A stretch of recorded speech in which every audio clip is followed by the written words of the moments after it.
Bienvenidos todos. Estoy, no sé, conmovido, emocionado.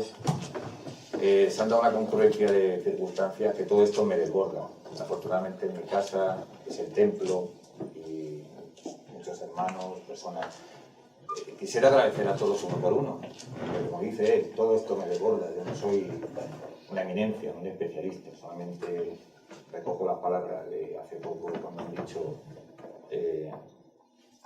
cuando uno quiere y con trabajo se puede. Pues es precisamente lo que yo intento hacer. El Templo de Salomón, para entrar en materia, es muy complicado. Y es muy complicado, estoy en el sitio indicado porque se mezclan tres cosas que son muy difíciles de diferenciar o de desglosar, que son el mito, el símbolo y la historia. Yo creo que hay una definición de la historia que me gusta mucho, que lo hace John Elliot, que dice que la historia es un libro incompleto donde todo lo evidente es fragmentario. Entonces, si los propios historiadores dicen eso, entenderemos mejor lo difícil que es el cometido de abordar el tema del Templo Salomón. Templo Salomón llega un momento en el que está claro que conciliar mito, símbolo, historia, incluso con la propia arqueología, es imposible. Y al final entendemos que incluso la Biblia pues no guarda una secuencia histórica, sino que tiene un pretexto, tiene un fin eminentemente pedagógico.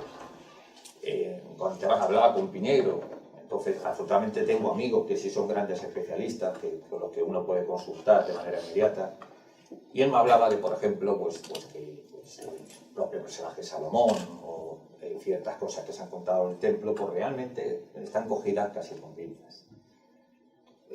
Por ejemplo, en una cronología exacta, porque estamos hablando de la construcción del templo, del Éxodo, él hablaba mucho del tema de los famosos caminos de Horus, que eran unas guarniciones egipcias, que en tiempos del Éxodo hubieran dado constancia del paso de unos huidos de Egipto por allí y demás. Es decir, todos esos temas son muy difíciles.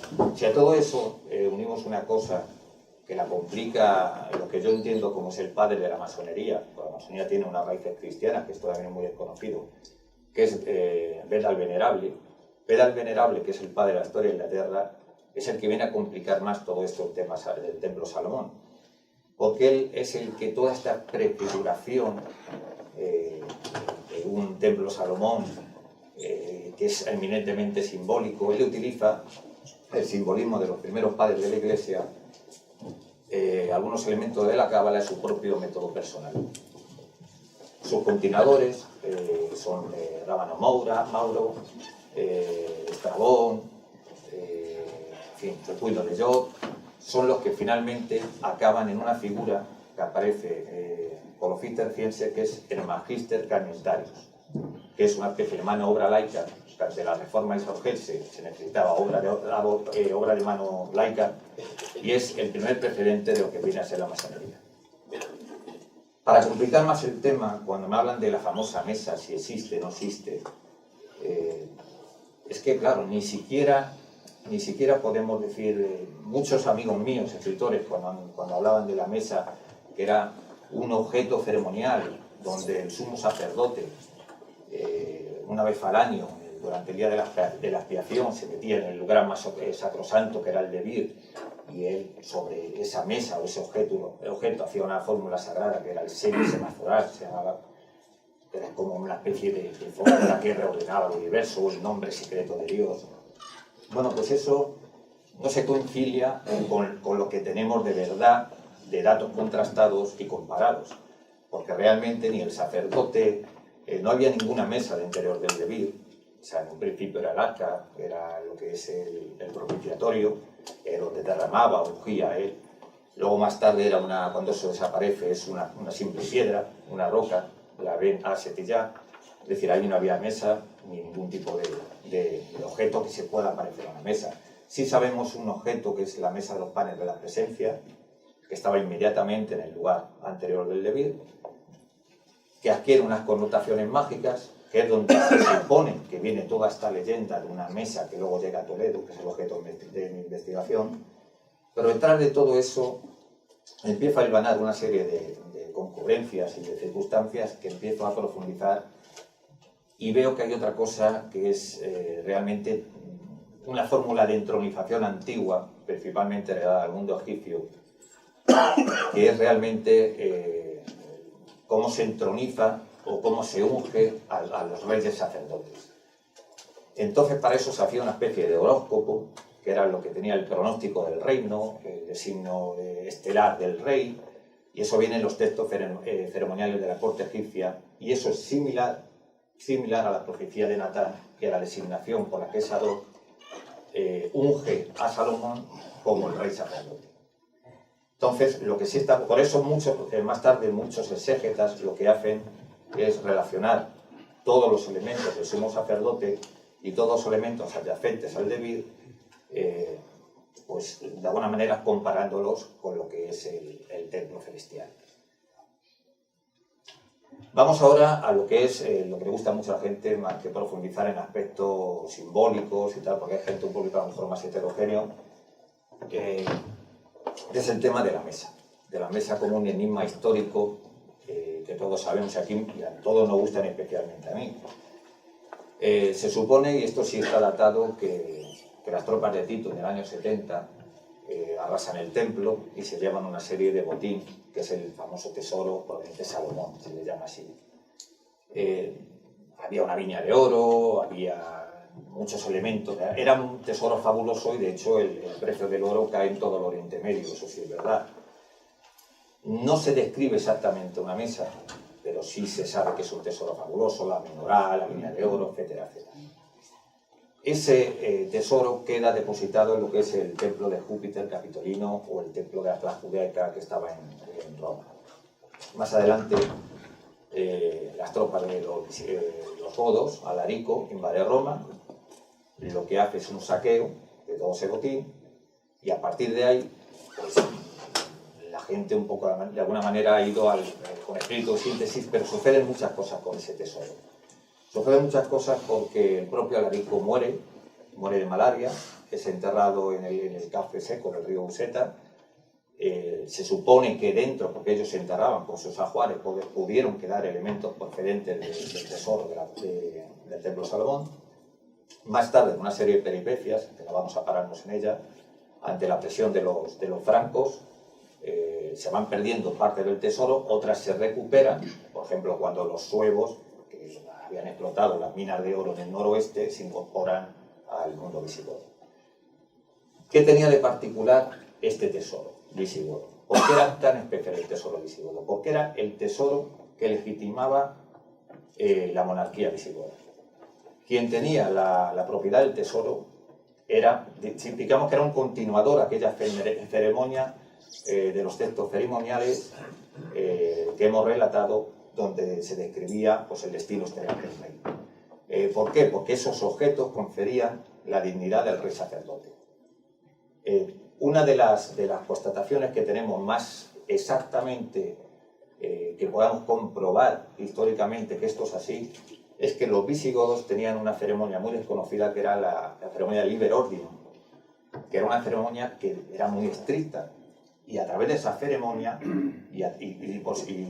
era como de alguna manera se terminaba adquiriendo esa condición de rey sacerdote.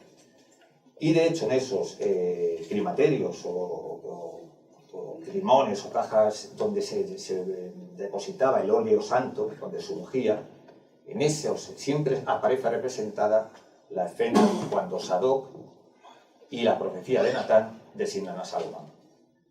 Esto es muy curioso porque si no tenías la posesión del tesoro, no podías ejercer la monarquía.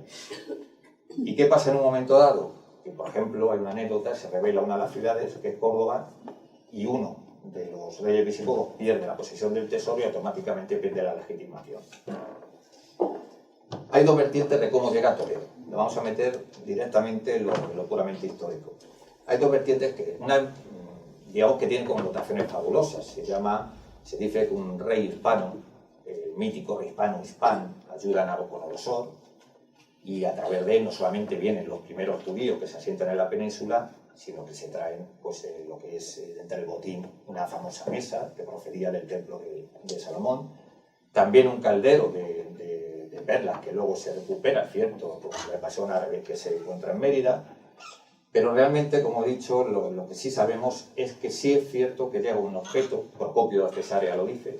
Él no habla exactamente de una mesa, sino que habla de un mueble de Salomón. Pero claro, dentro del tesoro godo se podían confundir con la mesa múltiples objetos, porque teníamos la famosa mesa de Aecio, que era una mesa que pesaba 230 kilos de oro. Teníamos la famosa mesa de los evangelios, donde los nobles visigodos depositaban y hacían ofrendas. Es decir, empiezan de alguna manera, a mezclarse mito, realidad, fantasía. Y a esto hay que añadirle un plus, que los árabes habían sido los herederos de los mitos clásicos. Pasan a la tradición siríaca y después se incorporan a la tradición árabe. De tal manera que arabistas de hoy en día, esto no hay controversia, identifican la raíz de Al-Ándalus, como ellos llaman a la península, el que los árabes pensaban que estaban realmente en la Atlántida. Ellos identificaron a la península como la Atlántida. Esto explicaría pues aquellas historias que más tarde suceden alrededor de la mesa y de la invasión árabe, de cómo fortalezas de cobre defendidas por genios. Es decir, realmente la parte histórica es muy difícil de desbrozar de esta parte pseudofantástica de este contexto, pero bueno. ¿Por qué mi teoría, que es la más atrevida, y es una teoría muy atrevida, de por qué Melque, y eso lo he dicho delante el otro día en León, del director general de Cultura, arqueólogos, y la defiendo. Y hay elementos que no vienen en el libro, porque es una investigación constante, que me ha tenido en el tiempo. Sucede una cosa, que en el momento que se produce la invasión de Tarik, ciertas partes, Silderero, que era el obispo, huye, y con él huyen muchos objetos al norte. Otros objetos sí son realmente requisados por los árabes, como la mesa de los evangelios, con otro tipo de objetos que por su valor crematístico ellos automáticamente piensan que es la mesa. Realmente, pues bueno, eso lo dejamos ahí. Normalmente los especialistas más versados en la materia lo que te dicen que ellos confundieron objetos por el valor, simplemente. Pero sí sucede una cosa, que todo el mundo es el mayor enigma histórico y que esto está comprobado y nadie le daba explicación.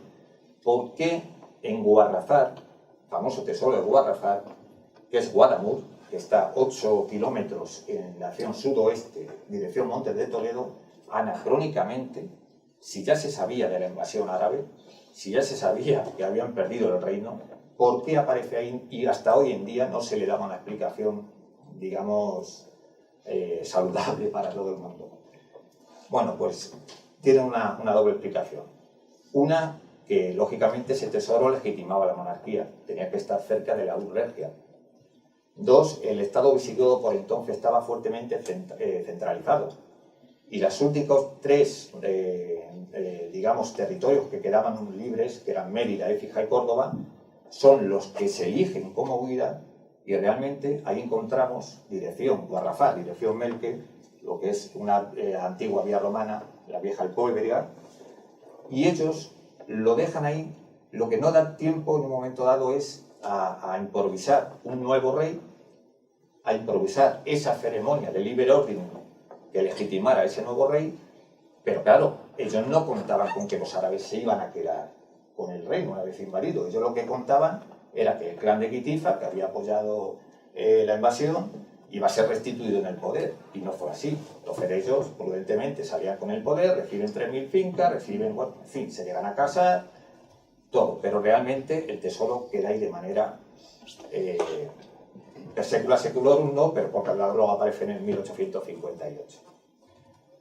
Pero aparecen dos datos muy interesantes que estos los pocos amigos hechos, ojalá los pudiera haber añadido al libro, y es el elemento que es muy desconocido de que en el octavo concilio visigodo aparecen dos personajes clave ligados al tesoro visigodo. Uno es el presbítero Crispinus, que es la lápida, donde luego veremos en las diapositivas, donde aparece realmente y de manera casi cinematográfica el tesoro escondido, y otro es el Comes Scansiorum que se va. Son dos personajes clave y ahora explicaré por qué.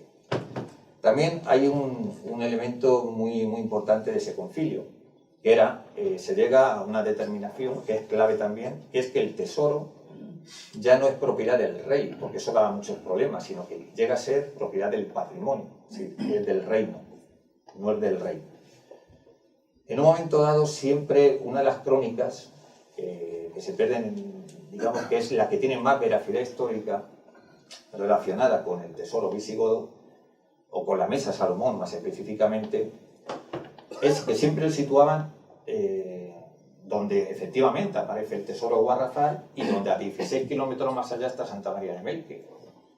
Pero claro, siempre se decía, un sobrino del rey Don Rodrigo, en el famoso Torre de Faras, una torre visigoda que estaba por ubicar, era el que Tarik llega allí y sabía que estaba allí en la mesa. Luego se mezcla un poco de ficción, de que arranca la pata, de que tiene un problema con Musa y demás. Bueno, pues hoy se sabe que este famoso Evantius era ni más ni menos que un sobrino de Don Rodrigo, que una vez que se inicia la invasión árabe, come ese Canceoro o Dus, le hace Dus de la Bética al conde Don Rodrigo, y es de los primeros que muere enfrentado a los árabes. Melque era el lugar donde iba a ser enterrado este personaje, Evantius. Hoy en día se sabe, antes tampoco se sabía. El conde de Cerillo dice Santa María de Melque, lo primero que se le ocurre titular es un monumento desconocido. Y hoy en día, cada vez que se avanza más, es ni más ni menos que el Escorial visigodo, se le llama así. Y realmente tiene todos los elementos de ficción o novelescos para ser un lugar de enterramiento de tesoro. Primero porque era una antigua zona de minas, propicia para ocultar cualquier tipo de tesoro cerca de la corte. Segundo, porque es el complejo gemelo al de Guarrafal, equidistante, en la misma vía de la Alpuérniga, unos kilómetros. Tercero, son los dos personajes que velan por lo que es... había siempre un personaje dedicado al tesoro, no lo he dicho antes, que era el conde del tesoro, pero ese ya había desaparecido por entonces. Entonces, estos dos personajes son los que tienen de alguna manera, son los guardianes del tesoro godo. Y lógicamente, esos dos desplazamientos están cercanos el uno al otro. Y entonces, Santa María de Melque tiene otro elemento de misterio más, que donde supuestamente es el arco solio, el sopretexto, era un lugar de enterramiento sobre el que se levanta Melque, era donde iba a ser enterrado este conde Evantius, este Comes Canceoro.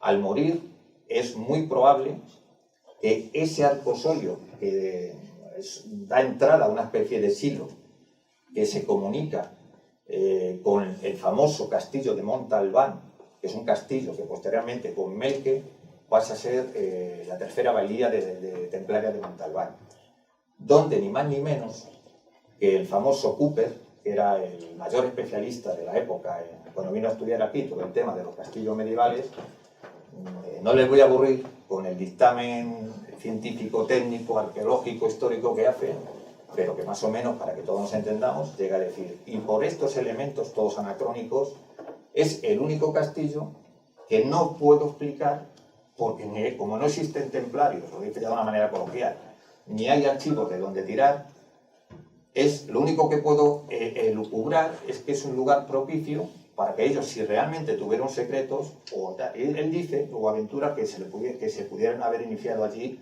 caballeros de la propia orden. Pero claro, cuando uno se preocupa en investigar todavía más en la zona, siempre, desde hace muchos años, hay la leyenda de que en esas grutas que comunican Santa María de Melque y el castillo de Montalbán, siempre se hablaba de un tesoro escondido desde tiempos satánicos. ¿Quién eran los que más sabían de todo esto?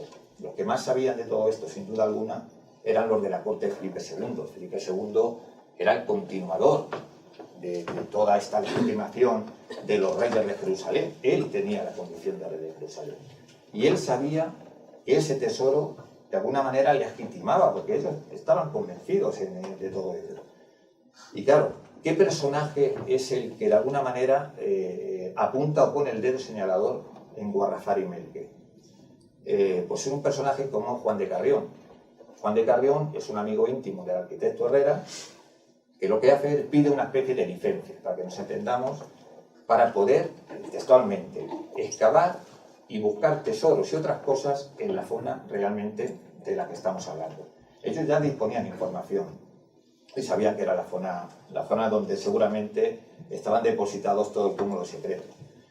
Vamos a poner imágenes, pues son 40, y todo esto es, si vamos a 1 minuto o 2 por imagen, se nos va el tiempo. Hay una reactualización, que es lo que ha dicho Mario, que es más preocupante de todas estas historias, que sean verdad, que sean mentiras, que tengan parte mítica o histórica. Hay gente que peligrosamente se las cree. Y hay gente que peligrosamente se las cree, y además todo este ideario esotérico, ahí lo vemos, a dónde llevó el nazismo. Y el nazismo, aunque la gente o muchos hayan creído que está desaparecido, lo que hizo fue se permeabilizó en unas oligarquías financieras, que ahora lo explicaremos. Es decir, que no se terminó la búsqueda del tesoro oro ni con Juan de Carrión, ni con la corte de Felipe II, ni siquiera con los visigodos y todos los que vinieron detrás. Hoy en día hay gente que lo sigue buscando, y bueno, yo creo que si lo amenizamos con imágenes va a ser mejor. Bueno, ahí vamos a empezar. Esto es un horóscopo aparecido en una de las sinagogas más antiguas del antiguo Israel, y viene a abundar un poco en todo lo que he dicho al principio, de cómo todos estos elementos celestes se incorporan a la exégesis, a la interpretación, y realmente, además, una cosa que es muy desconocida, que el primer centro religioso realmente no fue Jerusalén, sino fue el monte Gerifim, luego se traslada a Jerusalén. Y además los egipcios, que voy a decir yo estando por aquí Sebastián, me da hasta budos, los egipcios, la ciencia geodésica y astrológica para ellos era muy importante, y estaban en relación mucho de sus emplazamientos, de sus construcciones, y el monte Gerifim estaba realmente en correlación a todo eso, seguían esa lógica. Así que adelante, porque son muchas imágenes y... Iñaki, ¿te puedes poner ahí que no te perdón, es verdad que lo que... Vale, Si te pones ahí no te podemos grabar, macho. A ver. Bueno, como hemos dicho muchas veces, son las interpretaciones del lugar santo, no tiene cabida el delir. De hecho, además, vamos a ver, todo aquello que se decía, el atavío que se ponía el sumo sacerdote, aquel efod, que muchos han dicho más tarde que podía ser un astrolabio, aquel pectoral, cuyos bordes eran o representaban los equinoccios, las 4 direcciones del viento que separaban en lo que es eso, en fin, toda esa retórica o esa simbología, realmente cuando entraba en el Levir, y esto muy poca gente lo conoce, solamente lo hacía una vez al año con una túnica blanca. Todos esos atavíos es que no solamente eran en los alrededores del Levir. Adelante. Como vemos, bueno, esa es la famosa que da origen a la leyenda de la mesa Salomón, que es la mesa, los panes, la presencia, el argocio oblea, de los 12 panes, que bueno, que sí que Flavio Josefo, que la carta de Aristeas, y pues describen o la relacionan con los ciclos zodiacales dentro del contexto que hemos dicho de interpretación simbólica.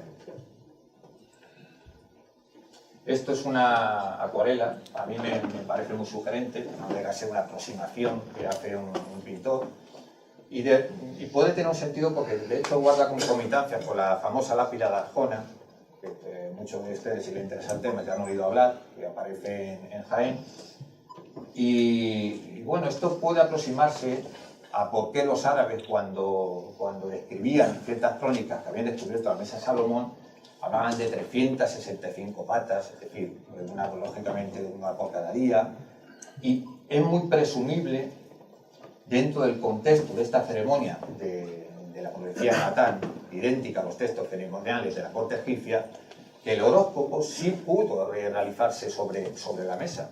Entonces, si eso, de alguna manera, era lo que sancionaba o daba la facultad de rey sacerdote a Salomón, pues a lo mejor más tarde, pues sí es cierto que había un horóscopo, no solamente que se le relacionara simbólicamente, y sí es cierto que si aparece hoy en día una mesa, pudiera ser parecida a esta.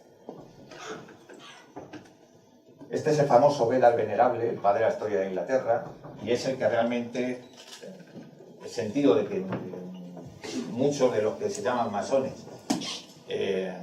deberían saber que los orígenes cristianos de la masonería, todos esos elementos simbólicos los incorpora este señor, Beda el Venerable. Esto es el famoso arco de Tito, donde se ve cómo las tropas se llevan los despojos del Templo Salomón. Bueno, llegamos a Toledo y se dice que ese tesoro de Salomón, esa mesa, se deposita en un lugar no definido. Puede ser el Palacio del Arca, la Casa del Arca Ferrada, el Palacio de los Cerrojos, que da lugar a múltiples leyendas. La más conocida, que habrán oído ustedes, como cada rey Godo iba poniendo un candado así hasta el número 24, que el rey Don Rodrigo viola ese tabú y ve en una caja pues unos señores pintados con turbantes, y cuando este tabú se ha roto, personajes como los representados en el exterior de esta caja invadirán el reino y demás. Bueno, eso al final tiene un sentido. Saavedra, que es uno de los mayores especialistas, el profesor Saavedra, dice que realmente dentro del contexto había muchas luchas políticas, era una época muy convulsa. Él se vio necesitado de fondos, realmente fue a utilizar el tesoro para financiar esas campañas, y realmente lo que había era una especie de bula de excomunión. O sea, tiene un pretexto histórico. Esto, perdón, bueno, nada.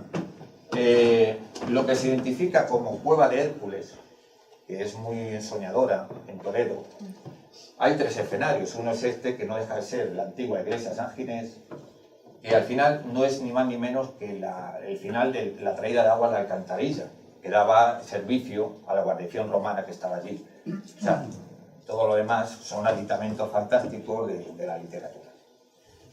Esto es la primera terraza del tesoro de Guadalajara, equidistante, como he dicho. Hoy en día, hay que hacer una acotación. Hoy en día se sabe, aquí hay una clave se me ha pasado por alto, que son muchos temas y con espíritu de síntesis es muy difícil. Hoy en día, el profesor Egger del Instituto Arqueológico Alemán hizo con un georradar, hizo pues, sus actuaciones, estuvo 3 años, y se dio cuenta de que la planimetría que aquí se dibujaba, eso no era un pequeño lugar desconocido, visigodo, no. Eso era ni más ni menos, hoy se sabe lo que hay debajo, es un palacio, seguramente con iglesias, y seguramente el tesoro no fuera, esto es clave, no fuera llevado allí desde lo que hablaban la praetoriense, desde Toledo, sino que a lo mejor este era el lugar donde se hacía esa ceremonia de Liber Ordinum, y por eso estaba allí escondido el famoso tesoro. Esto todavía es desconocido, pero ya se sabe prácticamente qué es lo que hay debajo. Es una inmensa monasterio y lugar visigodo, que era lo que explicaría realmente la amplia significación de Melque y Guadalajara. Esto lo vemos desde arriba. Esto es una imagen de satélite, donde se ven varias estructuras. Claramente es un lugar que hoy en día no hay fondos, pero todo el mundo sabe lo que se va a encontrar debajo.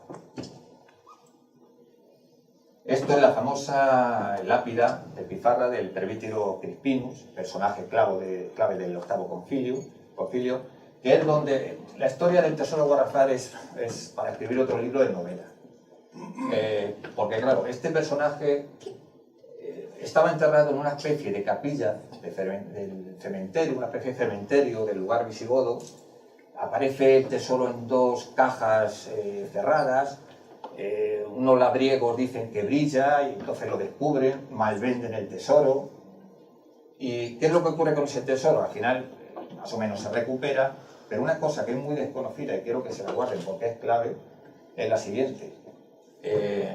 Un personaje que nadie contaba, que también había sustraído elementos, objetos del tesoro, lo que hace es, aconsejado por otra persona que era más culta, un pariente, se presenta a Ramos Doble, convence, se presenta en el Palacio de Aranjuez, y a la reina Isabel nadie sabe lo que le ofrecen, qué objetos le procedentes porque no se han de alguna manera catalogado, y la reina Isabel sí se cuenta que con esos objetos, ni más ni menos que hace chantaje, entre comillas, al Vaticano y logra que un hijo natural suyo, que tuvo con Pío Moltó, sea bautizado.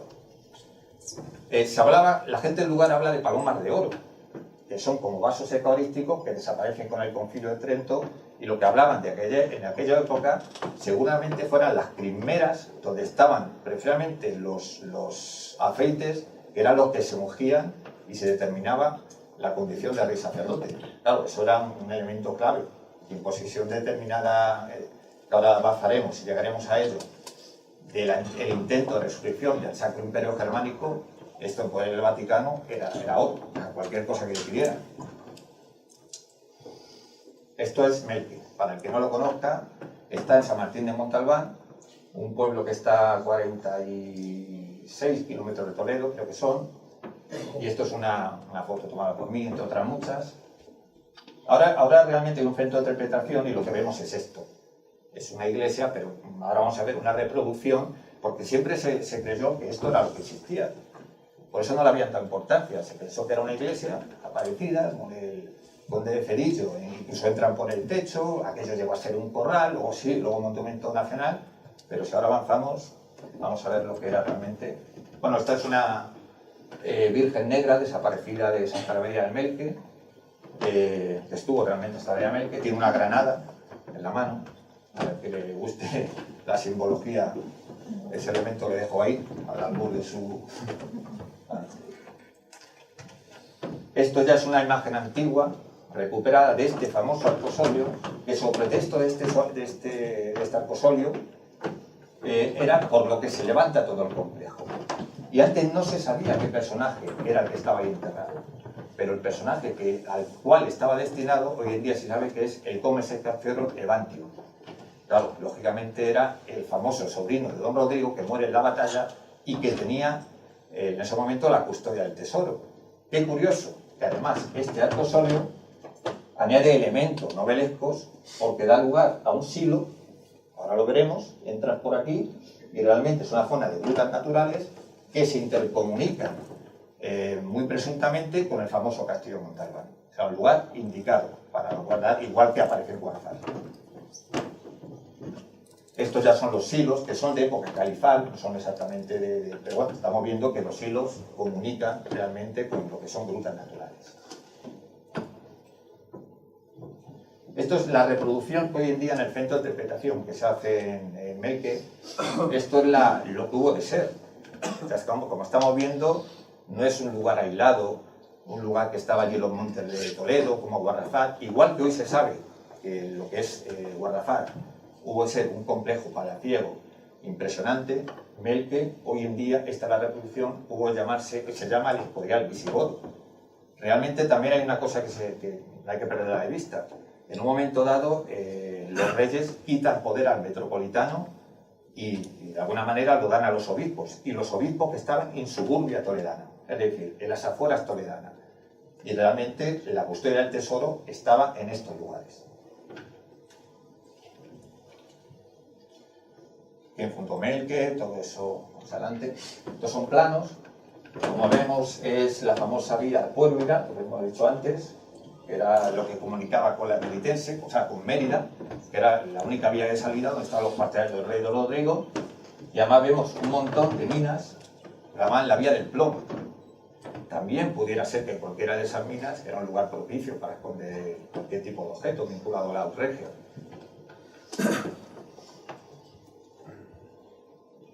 Sí, sí.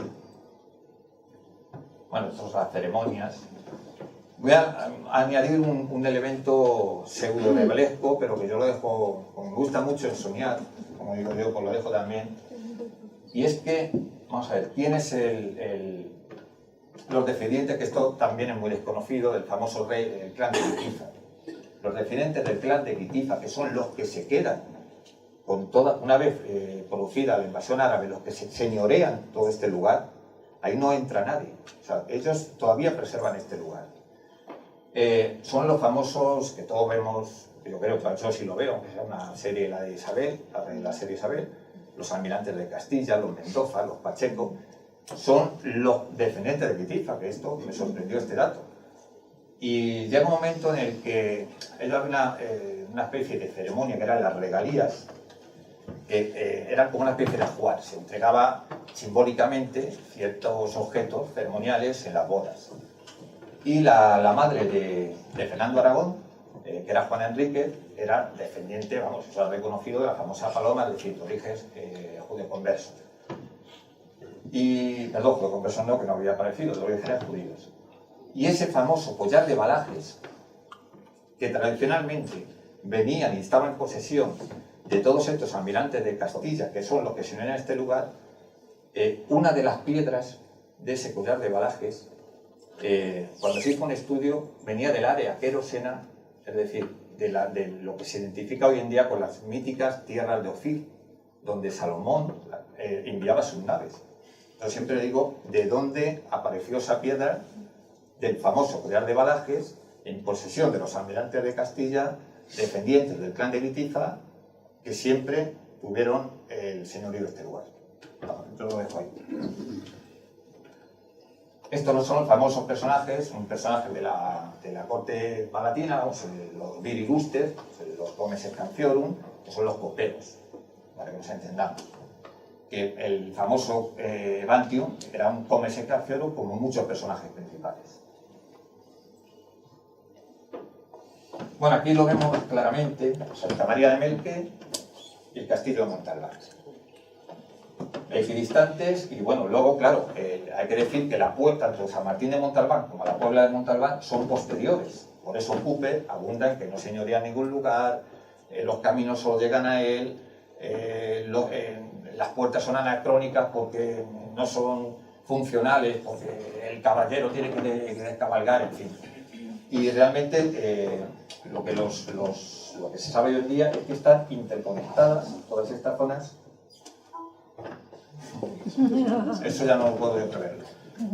Pero no solamente, y voy a abundar en otra historia también, no solamente con Santa María de Melque, para abundar en que esto es así, que es una famosa zona de grutas, la Puebla, que está edificada, la Puebla Montalbán, que está a 16 kilómetros, la última familia que crió lo que son guarros en el patio de armas, que es inmenso, del castillo, hay unos aljibes, como una especie de entrada de cuevas, que antes marcaban los guarros, y se pierden y aparecen en la Puebla Montalbán. No solamente la historia de las ovejas que aparecían desde el castillo en Santa María de Melque, sino en la Puebla Montalbán. O sea, es una zona completamente... Bueno, esto es una vista aérea, para que todos entendamos de lo que es Melque. Esta es una zona minera, se explotaba también una explotación minera. Adelante, si queréis. Otra vista más, vemos, es un lugar también aislado. Tiene mucha fuerza el lugar, yo invitaría porque hoy en día de verdad merece la pena el efecto de interpretación, en fin, es una reinterpretación también de todo los montes de Toledo, de la influencia templaria, la presencia templaria, y es muy interesante de ver. Este es el famoso castillo ese anacrónico que dice Cooper. Montalbán, Monsalvat, toda esa etimología concurrente que, bueno, esto es muy forzado lo que estoy diciendo, pero realmente, como vemos, es un lugar, lo ha dicho él, no lo he dicho yo. La única explicación que puedo dar es que fuera un lugar indicado para la custodia de un secreto que hoy por hoy desconocemos y que pretendemos que pueda ser la investidura de los propios caballeros de la orden. Bueno, esto es Iván de Herrera, famoso arquitecto.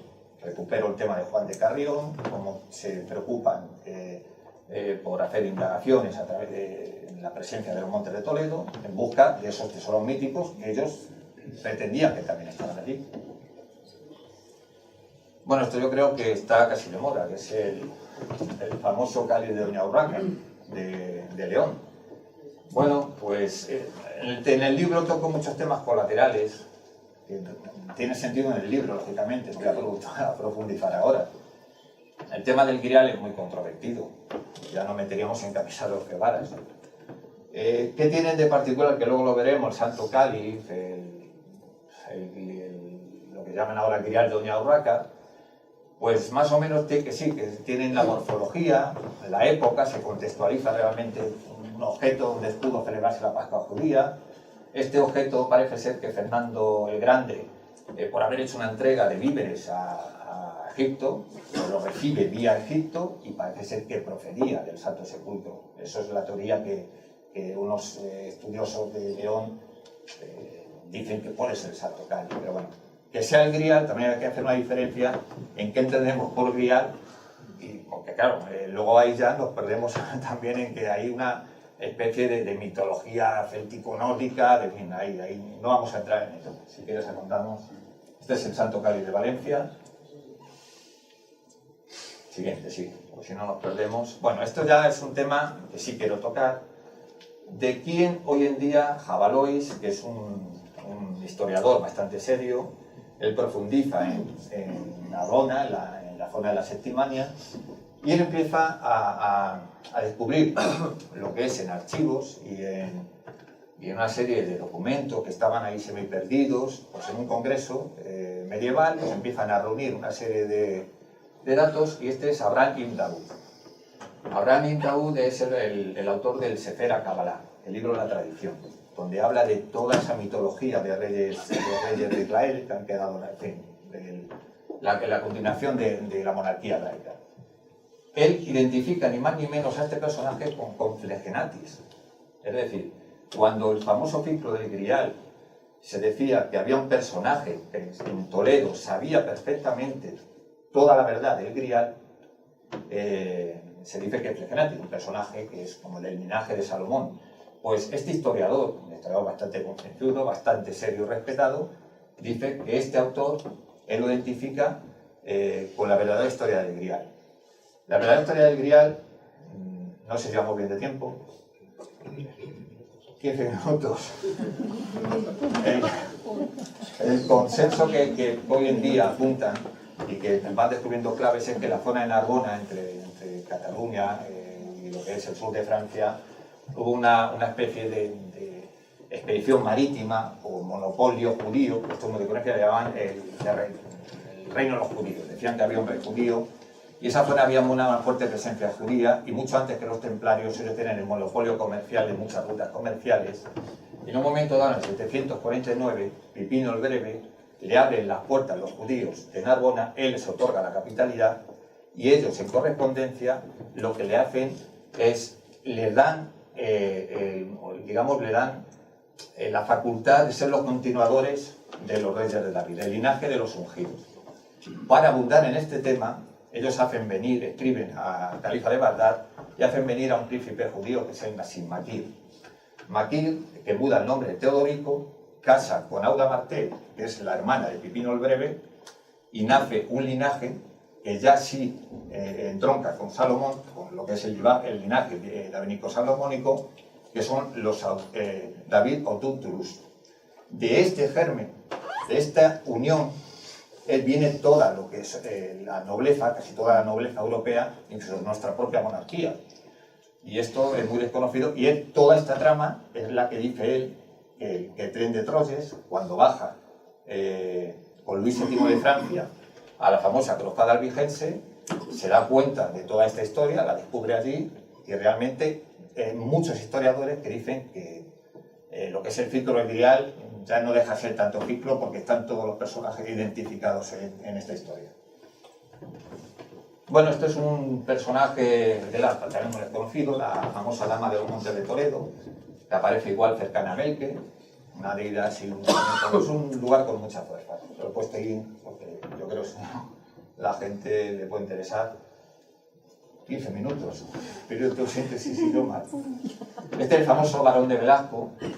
El famoso Barón de Velasco es el que se supone que estaba al frente de una logia que se llama la Logia de los 12 Apóstoles, conformada por todos los señores de Jaén, aristócratas y demás. Decían que era masón, en absoluto. Yo he estado en Arjona, he hablado con...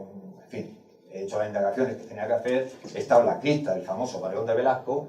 Era un personaje totalmente aborrecido por el pueblo, terrateniente, de estos que no le querían, en fin. No daba, desde luego, el cariz de filántropo, ni amigo del pueblo, ni la mejora, nada.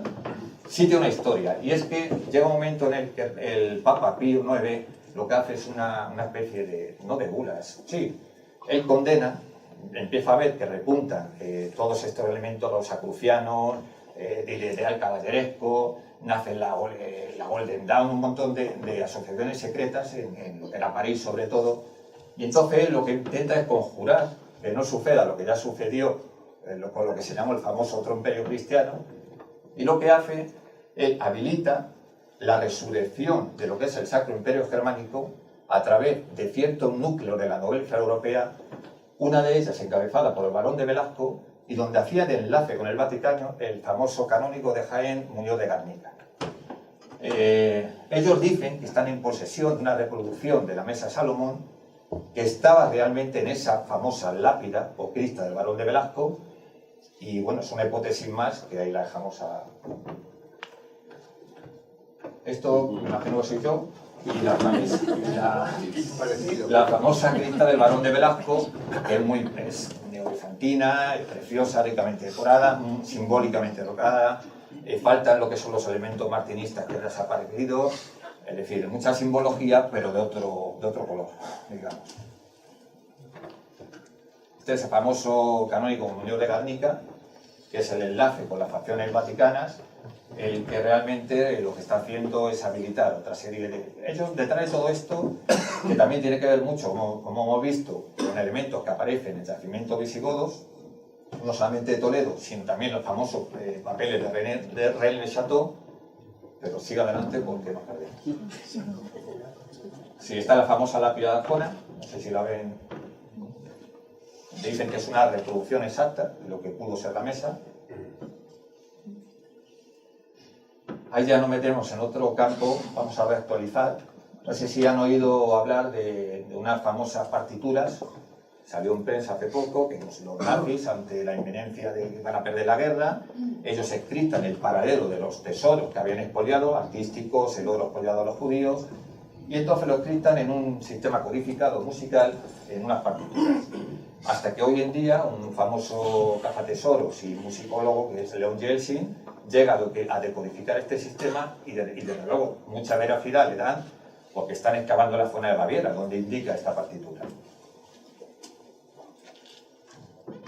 Este es Gurlitt, el hijo del marchante de arte de Hitler, que también se le encuentran hoy en día recientemente, el Van Furis, Múnich, le paran, ven que lleva una cantidad de dinero que es inapropiada, empiezan a indagar, ven algo raro, y aparecen 1.300 obras, muchas de ellas no catalogadas, que los nazis tenían una división que iba siempre con los ejércitos alemanes, que era la ERR, que buscaban no solamente el expolio del arte por el arte, sino determinadas obras de arte de valor simbólico, porque el ideario esotérico estaba, no lo perdamos nunca de vista, muy presente en lo que es el movimiento nazi.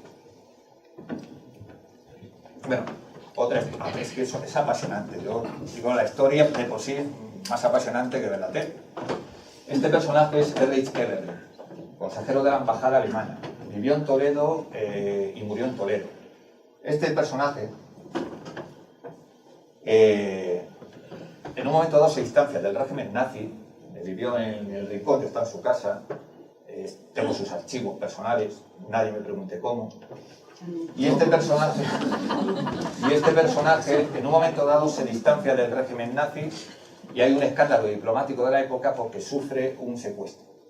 El pérfido Winter, que es el jefe de la Gestapo, le manda a secuestrar, él y la mujer, que era una aristócrata española, se lo llevan, al final están en un campo de concentración y retornan a España. Nadie se explica qué hay detrás de ese extraño secuestro, es una cosa insólita.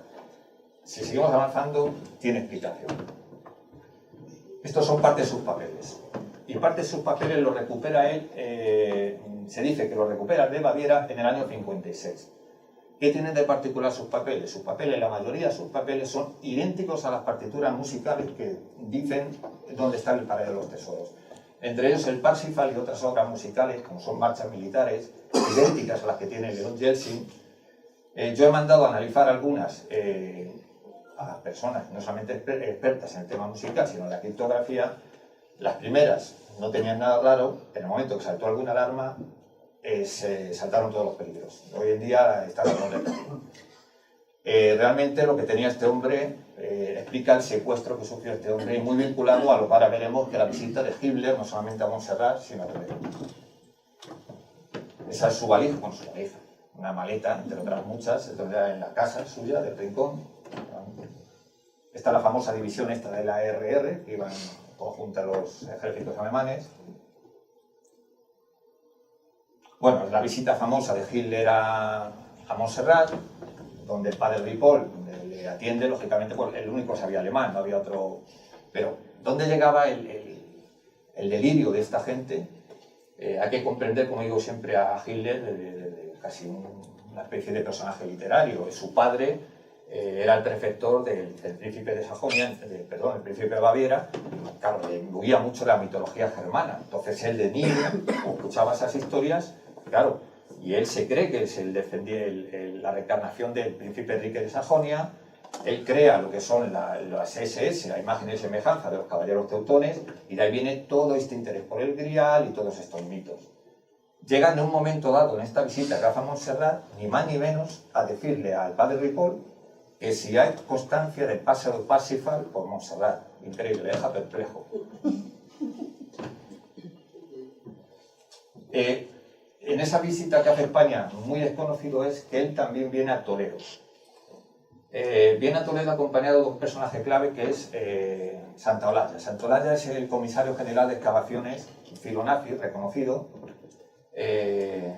Y no hay que perder de vista de que los nazis, como hemos visto, si preguntas por Parsifal, o sea, no sabían diferenciar el mito de la veracidad histórica. Ellos lo tenían totalmente en la búsqueda de Longinos y otros elementos y otros objetos míticos, ¿no?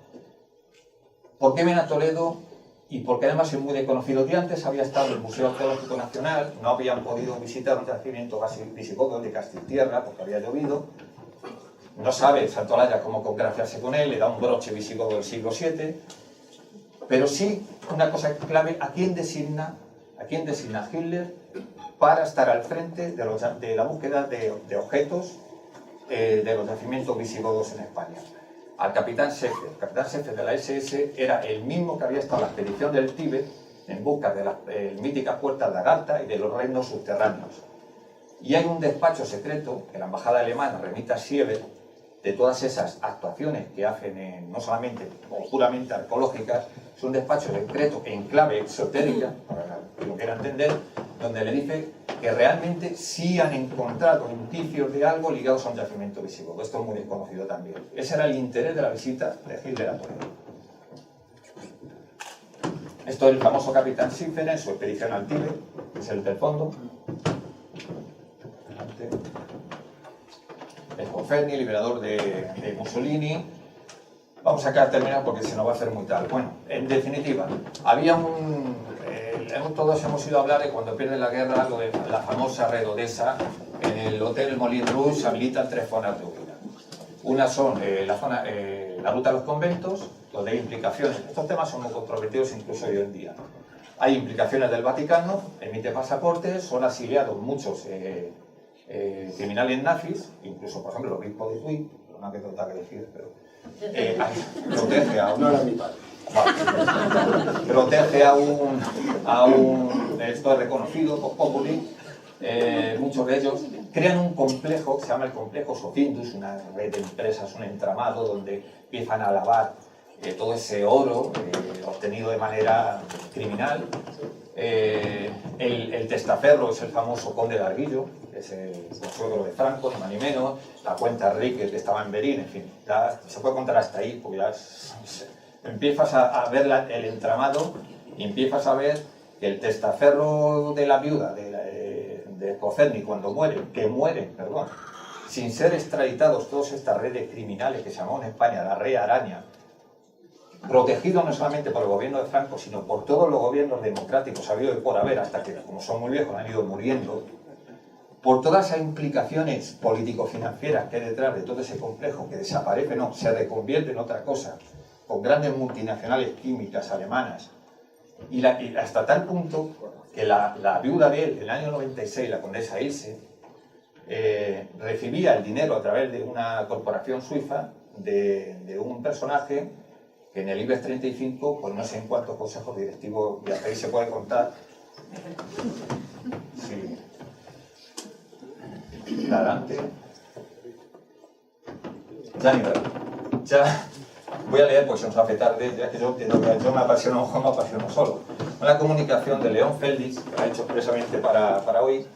León Feldis, para el que no lo conozca, para mí es, lo de los libros me ha llegado a establecer lazos con personas que no estaban, vamos, yo soy un obrero normal, una persona muy normal, y en mi círculo habitual de personas y de relaciones sociales no hubiera llegado a forjar lazos de amistad con Samuel Sánchez de la Moraga, que es conde, yo en la vida, con Mario Conde, ni cuento, en fin, una serie de personajes, incluso personajes clave del esoterismo, personas muy deslumbrantes de la cultura, no quiero dejarme a ninguno de ellos, de los que aprendo constantemente y me estimulan en mi trabajo. Entre ellos León Feliz, que ni más ni menos, para el que no lo sepa, es uno de los, para mí, de los mayores expertos en el mundo de la simbología del Templo Salomón. Me carteo, no voy a decir casi a diario, pero casi como contigo, te doy la paliza, por lo menos semanalmente.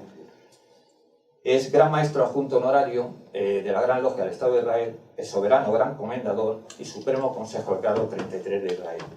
Yo, que soy masón, ni me entero de todas estas cosas, ni de respetable, con permiso de eso lo puedo decir, pero debe ser muy verdad. Y él dice, el Templo de Salomón, es muy breve, dice, el Templo de Salomón, que es el tema central del libro escrito por mi entrañable amigo y hermano José Ignacio, es sin duda el motivo medular en las leyendas y la iconografía masónica. Pero no solo las logias, sino la imaginación de las gentes ilustradas a través de la historia. Este templo, jerosolomilitano, perdón, porque encima tengo la borbonca ya, ocupa un lugar sin parangón. Después de todo, se trata de un edificio hecho por el hombre, pero inspirado en las instrucciones del Señor, donde durante años estuvo presente la Sejina divina. Hay algún, no sé si ha venido, algún judío sí hay, pero no sé si mi amigo el rabino, que me perdone, protegida por los dos querubines que montaban guardia sobre el arca de la alianza. El templo del rey Salomón entonces se transformó en el símbolo del nexo entre la humanidad y la divinidad, y la ciudad de Jerusalén goza hoy en día aún de sus dos naturalezas, la terrestre y la celeste. Esto no hay que perderlo de vista. El nombre Jerusalén, Jerusalayim en hebreo, que me perdonen otra vez, puede interpretarse como la ciudad de la paz, pero también puede significar la ciudad de las perfecciones, porque Salem significa entero, íntegro y perfecto. El libro que se presenta esta noche es un intento de aproximación al misterio que cierra los nombres, y como bien sabían los cabalistas, el mundo, el universo entero, fue creado con las 22 letras de Aleph Bet y las 10 Sefirot, cifras y esferas, todas condensadas en el microcosmos del templo. Pues dicen que llega un momento, una palabra es una palabra de más. Les doy las gracias y perdonen si les ha aburrido porque a mí me apasiona.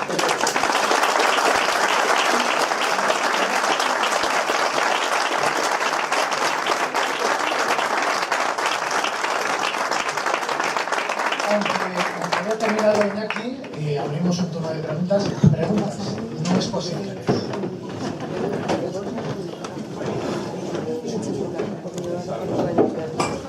Bueno, primero darle la enhorabuena a Iñaki, ha sido fantástica la exposición y seguro que va a ser más todavía el libro, ¿no? Hay una teoría que no nos has comentado, pero me gustaría que me dieras tu opinión. Dentro de los mitos que los nazis buscaban, hay un personaje que se llamaba Otto Rahn, representando a la Nenerve, que desapareció misteriosamente en los alrededores de Montsegur, ¿no? Y hay una teoría que dice que cuando Otto Rahn estuvo en el sur de Salamanca, en una zona próxima a Peña de Francia, donde había extracción de wolframio para los tanques, para la construcción de tanques en Alemania, pues en realidad no estaba viendo esa explotación, sino lo que estaba viendo es un monte que hay al lado que se llama Monsagro. Y da la casualidad que al lado de Monsagro hay un monte también que se llama El Castillo, donde, de acuerdo con tu exposición, fija la teoría el último estado en España del rey Don Rodrigo. Ahí estaba en el castillo. Se supone que Don Rodrigo tenía cautiva, era un castillo de él, tenía cautiva a la reina Aquilama, a la princesa Aquilama, que era la hija del conde Don Julián, que fue quien traicionó a los visigodos y propició la entrada de Tarik y de Muza en España, ¿no? ¿Hasta qué punto es pues posible que en ese entorno haya algún resto de esto que nos estás contando? Porque también hay, como todos estos sitios, multitud de galerías subterráneas, ideas y mitos sobre becerros de oro, etcétera, etcétera. Dos. Una, efectivamente Otto Rahn dice que no murió durante ese suicidio cátaro que era la endura que practicó, sino que en el libro dejo colateralmente una especie de nota que aparece y pasó desapercibida en el año 1972 con un diario alemán, donde dice que realmente había mudado a otro nombre, como han hecho muchos de estos criminales nazis, y eso es en los 2.500 documentos que sobreviven a Skoferny se explica todo esto, y estaba trabajando precisamente y conjuntamente con esta red que seguía trabajando en búsqueda de estos objetos, con implicación de servicios secretos.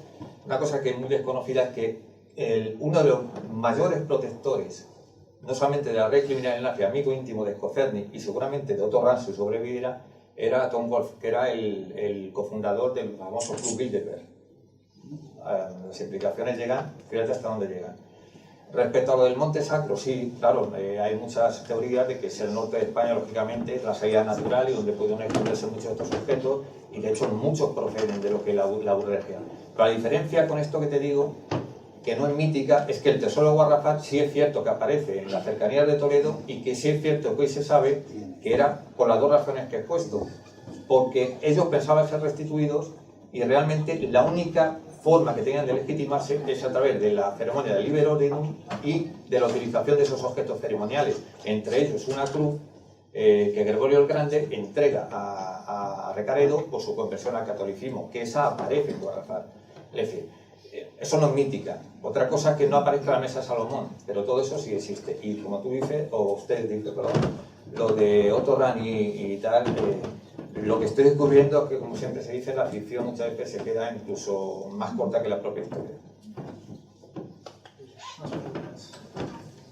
Ay, yo te voy a felicitar por la conferencia, pero porque de este tema no tenía ni idea. Te quería preguntar, yo es que no entiendo, el templo de Salomón lo destruyen los romanos, ¿no? Sí, bueno, el templo de Salomón sube diferentes o sucesivas destrucciones. Si nos vamos más atrás, lo que voy a decir, y a ser escrupulosamente histórico, ¿qué entendemos por el templo de Salomón? Que todavía no se sabe si realmente existió el templo de Salomón. Pues yo digo que se empieza a complicar lo que es el símbolo con la historia, y seguramente la historia está en constante revisión, por eso dice Tonelio, que es un libro fragmentario hasta lo evidente, y entonces decir la destrucción del templo de Salomón hoy en día sufre. Lo que sí se sabe es que en el año 70, que cuando las tropas de Tito incendian, se destruye el templo de Salomón, sí hay un botín que es donde procede esta famosa mesa y todos estos objetos que acaban en Roma y después a través de los visigodos acaban en Toledo.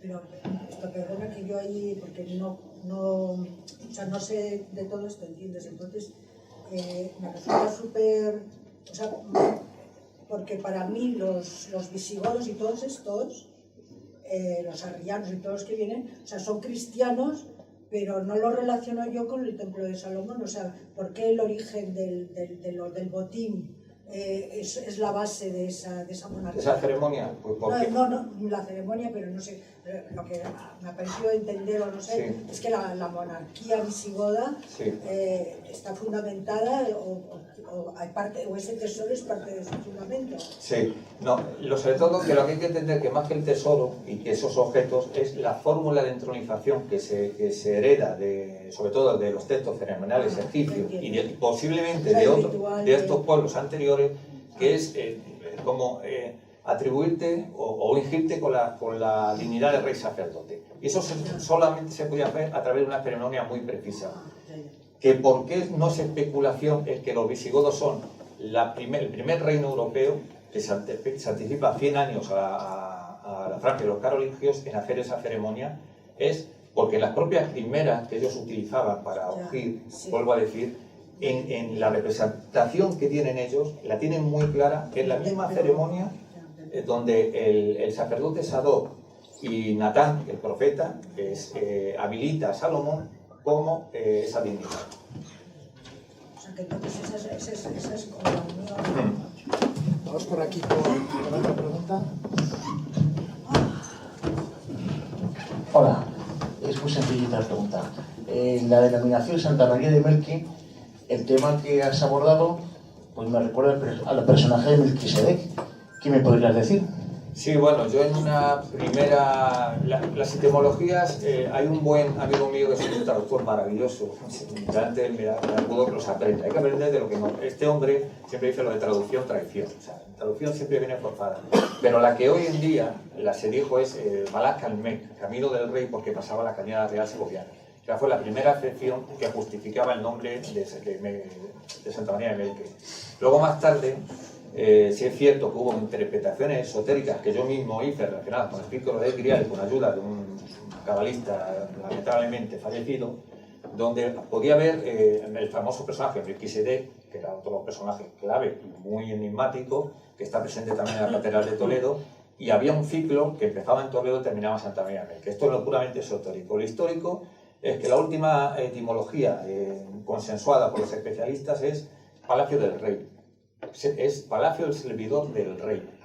Y esto, claro, es lo que de alguna manera les puso también en la pista de que Santa María de Melque no era un lugar de enterramiento como la capilla de San Fructuoso, no, era un personaje. Cuando empezaron a tirar y a hacer prospecciones arqueológicas y volver a reactualizar todas las actuaciones que habían hecho sobre Melque, descubren lo que es el Escorial visigodo, porque no más ni menos la etimología es Palacio del Servidor del Rey, personaje clave en el tesoro. Hola, buenas tardes. Usted y yo ya nos conocemos vía Facebook. Soy Antonio Martín, autor del libro La Guía Mágica de la Mesa de Ocaña, y venía pues un poco a pedir humildemente también ayuda a usted, a la casa que estamos aquí ahora mismo, invitaros a visitar Villarrubia de Santiago. Ese, digamos, el municipio donde, según los legajos de la Inquisición, está situada la famosa cueva de Sopeña, la de Lucrecia de León. En Villarrubia también hemos descubierto la que se llama Cueva de la Hiedra. Es un enclave subterráneo, ningún arqueólogo me ha sabido decir lo que es. Es un lugar que me han comentado los arqueólogos que es único en España, y encima de dicha cueva hay una casa con simbología, tampoco quiero atreverme a decir nada porque tampoco es que lo sé seguro. Tiene el triángulo, las dos columnas y los tres puntos, me gustaría que lo vieran. Y en coincidencia, pues también la Virgen del Castellar es una virgen también con la granada en la mano. Me ha encantado su exposición y también pues me gustaría invitarles a que fuesen a ver Villarrubia y a ver si pues me ayudaban también en estos temas. Yo solamente vengo a pedir ayuda. Bueno, pues dos cosas. Una, la principal ayuda empieza por uno mismo. Por ejemplo, lo tienes enfrente tuyo, con tesón, como he dicho, creer y tal, y seguramente al final, todas esas que me has dicho lo conozco perfectamente, lo de la Fuente de Ocaña, a través de ti conoceré cosas, me son desconocidas, pero hay un autor que también es del Olivo, que yo te pondría en contacto con él, que es Andrés Vázquez Mariscal, que no sé por qué no ha venido hoy, es el presidente del Centro de Estudios Escurialienses, o sea, del Escorial. Él escribió un libro que se llama El misterio de la bóveda de la biblioteca del Escorial, perdón, exactamente no recuerdo el título y me sabe mal porque es mi amigo. Y él abunda mucho y profundiza mucho en un tapiz precisamente donde se representa en la biblioteca del Escorial, se representa a Salomón y a la reina Saba. Y en un momento dado él iba acompañado de un cabalista y ven un anacronismo, que es ahí de abajo unas letras hebreas que no pertenecen al canon hebreo, en fin. Empiezan a estudiar y a tirar de ahí, de la biblioteca ascóndita del arquitecto Herrera, y realmente acaban haciendo una investigación muy profunda, muy seria en toda la zona que tú me refieres, que es la Fuente de Ocaña, que es Villarrubia. Por eso te digo que mejor que él no te va a complementar ni te va a ayudar nadie, porque además tiene acceso a lo que son los archivos del Escorial y seguramente vuestra relación se fertilice y os ayudéis mutuamente, porque siempre uno acaba descubriendo de otro. O sea, yo eso sí me comprometo. Hola, buenas tardes. Muchas gracias. Quería puntualizar al hilo de lo que ha comentado un señor anteriormente, el nombre de Santa María de Melque, teniendo en cuenta que está Maqueda al lado, y el nombre que supone Maqueda, a mí personalmente me recuerda también a Menelik, con la relación que guardia, que simplemente era mencionar eso. Y tomando la palabra de mi amigo Antonio Recomiendo también la visita al enclave que ha mencionado, lo conozco, lo he acompañado y es realmente enigmático. Bueno, apuntar nada más solamente tres cosas. Es cierto, cuando los judíos que se asientan no solamente en el sur de Francia, sino que y específicamente en Toledo, pero también en la península, son los descendientes de las tribus, son la aristocracia judía, los descendientes de las tribus de Benjamín y Judá. Y es cierto que, claro, han querido mitificar los orígenes del propio Toledo, como Toledo, Generaciones, y muchos pueblos aledaños a Toledo que tienen una presencia muy fuerte judía, Yepes, Jope, Maqueda, en fin, son poblaciones que hay muy cercanas a Jerusalén. Entonces, de ahí ese paralelismo. Más allá, si empezamos a coger a Abraham Ibn Daud, el autor de Sefer HaKabbalah, al que hemos hecho referencia, y él sí vivió en Toledo y escribe toda esa monarquía aristocrática, toda esa... Realmente sí es cierto que si eso lo ligamos a lo que hemos dicho, que es el ciclo helegriano, lo digo yo, lo ligan los historiadores con los documentos de Narbona y demás, cualquier especulación o elucubración en torno a que si Melquisedec o Maqueda, como tú dices, tiene relación, pues hombre, yo creo que no tampoco es forzada, pero yo no lo puedo defender, así lo dejo abierto. Dos cositas rápidas. La etimología de Melque puede ser de Jamalca, la reina en hebreo, o de Al-Malik en árabe. Esa es la primera que te hago. Y la segunda, ¿qué nos puedes contar de la pista árabe de la mesa de Salomón según las crónicas andalusíes? Que parece ser que fue llevada a Damasco por Musa cuando fue a rendir cuentas a Al-Malik y luego le cortaron la cabeza. Sí, bueno, hay una referencia para terminar, sí, que es que una de las hipótesis es sí que los objetos que son llevados a Damasco y tal, efectivamente eran lo que ellos decían que era la mesa Salomón. Lo que dicen los historiadores más serios, y Menéndez Pidal y otros, por lo tanto la mano, es que seguramente se confundirá a otros objetos. Pero sí es cierto que hay una de las historias más creíbles, en la que dice usted, que se deposita en Damasco y más tarde sufre unas invasiones, acaba en Turquía, Estambul creo que es, y el señor de Alepo, él hace referencia a una crónica histórica que dice, dentro del botín que nosotros, una famosa mesa que perteneció y tal, o sea, si hay una constatación realmente documental, una pequeña nota de que pudiera haber existido una mesa que realmente fuera de Salomón, que acabara en Damasco, luego en Estambul y obviamente al final en manos del señor de Alepo, y de ahí se desaparece. La última pregunta. Gracias, enhorabuena por la presentación. Simplemente ha habido una gran controversia entre si Melque era una iglesia visigótica o mozárabe. ¿Se sabe algo al respecto? Sí, ya hoy como amigo te lo iba a explicar si quiero con un café todavía más. Pero sí, ya se sabe.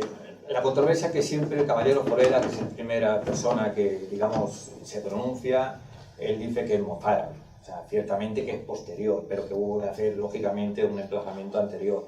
Pero hoy en día, los arqueólogos más fuertes del tema visigodo y las publicaciones más actualizadas en torno a Barrafar y Melque, las tengo de primera mano a través de los arqueólogos que son amigos míos y son especialistas en la Vega Baja, en el tema visigodo, y hoy no hay ninguna controversia de que es anterior a la conquista árabe. Pero sí que la primera datación que se hace es que fuera mozárabe, y hoy ya se empieza a decir que incluso quizás más antigua. De hecho, además, todavía es un ejemplo único, que solamente existe un ejemplo similar en la zona de Siria, porque es una síntesis de estilos que es realmente único en la península. Por eso despistó a los especialistas. Los gallegos siempre tenemos que dar la nota. Te mando te leo una comunicación de un gallego amigo. En cuanto a la presentación, Mario, que anunciabas ayer en Twitter del libro de Santa María de Melque, quiero volverte a recordar las muchas similitudes que comparte con la de Santa Comba de Bande, en tierras de la Baixa Línea. De hecho, las iglesias de Bande y Melque parece que no solo son similares a simple vista, sino que está demostrado que corresponden a los mismos planos, aunque utilizando para su edificación diferentes escalas. Ambos templos, muy próximos cronológicamente en su edificación, aunque Vandes anterior a Melque, estuvieron muy ligados al rito mozárabe, el cual aún sigue siendo rito católico reconocido por Roma, contando en la actualidad aún con bastantes familias practicantes, al menos en lo que a Toledo se refiere, y teniendo estas familias por orgullo considerarse descendiente de aquellos antiguos godos. ¿Qué hay de esto? Pues que es una de las hipótesis que a mí más me gustaría, pues sabes que hablan también mucho a mi Galicia, a mi Terriña, y es cierto que hay muchas similitudes entre Santa Coloma de Bande y Melque, y otra cosa que son muchos temas.